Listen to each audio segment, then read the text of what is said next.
And now it's time for the Reporters Roundtable, getting our opinions on this week's headlines. First up, we're going to be talking about Obama healthcare and potential changes. Now, nearly 8 million people could lose their healthcare.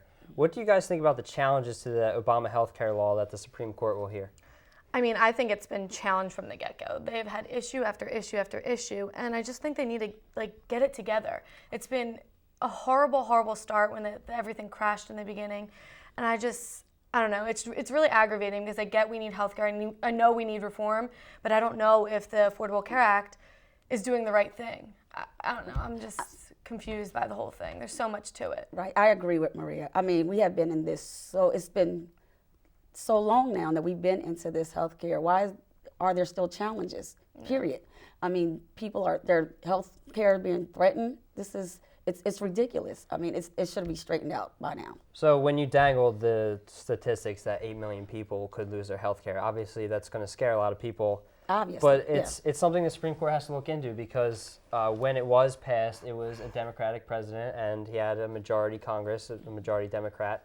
And it was something that from the beginning was pushed through as like, oh, we have the majority, let's get this thing through. And, and now there's been problems with it. Obviously, all of us feel there needs to be reform for healthcare in general.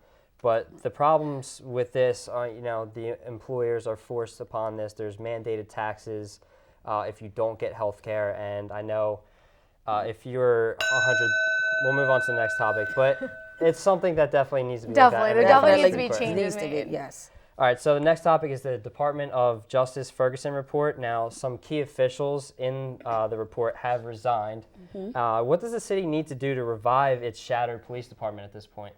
I think, first of all, they need to revisit training for the justice system department, from the police department to the judges. Everybody needs to be retrained on what their duties are, what they're supposed to be doing. That justice system is, even in the controversy, with the Michael Brown killing and everything, it's sad. And to handle things that way in the justice, the highest court in the town, that's appalling. That's very appalling. They need to just revisit that whole training. Agreed. So it started, the city manager resigned, the police chief just resigned today. Right. And the stuff that they found in their report is just, atrocious. And they're resigning for good reason. They can't hold that office anymore. Right. So the reform has already started with them resigning, and obviously they're going to have to get replaced. But, it starts with background checks and more thorough, investigations into what kind of people they're putting on the streets to protect their people. Exactly. I come from a law enforcement family. So my dad's an FBI agent.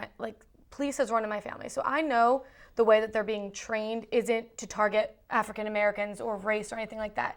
There's got to be something that was in that city that changed them. I don't know if it was the officials telling them to do one thing or another that's not on paper, but they're not trained to go after people. So something, they just need to restart fresh, get all new people in there, and the training obviously should stay the same. But it started already, but I they disagree, but let's move on. Yep.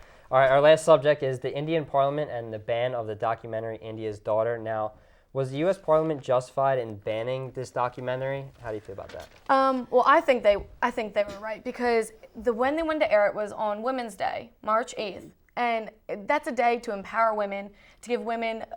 It's just to bring awareness to women and the struggles we've had in equality. And I think that this is such this video and the documentary is just very controversial. And I think that they were right. It's maybe you should be able to subscribe to watch it, but to show it for everyone to see, I don't know. I'm glad they banned it. Yeah, I have to agree with Maria on this one too, because I think it's just an ultimate setback for women in general. We've come so far. We've proved ourselves in many ways, and just to show the gruesome act in itself. I understand that awareness is trying to go out, but there should be some other way to do it, and then to view it on a day where women, like you said, where women are supposed to be empowering themselves. How is that empowering ourselves? And we're showing us in a defenseless position. Yeah. I don't understand it. On the other side of that it would bring awareness to the fact that these types of things are still going on.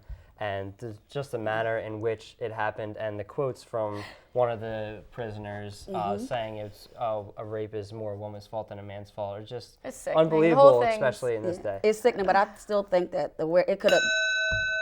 Yeah, finish your The thought. message could have been more discreet. I just think that was just too Or on much. a different Too day. much on a Because different I day. do think I agree. awareness Yeah. needs to be brought. But Yep.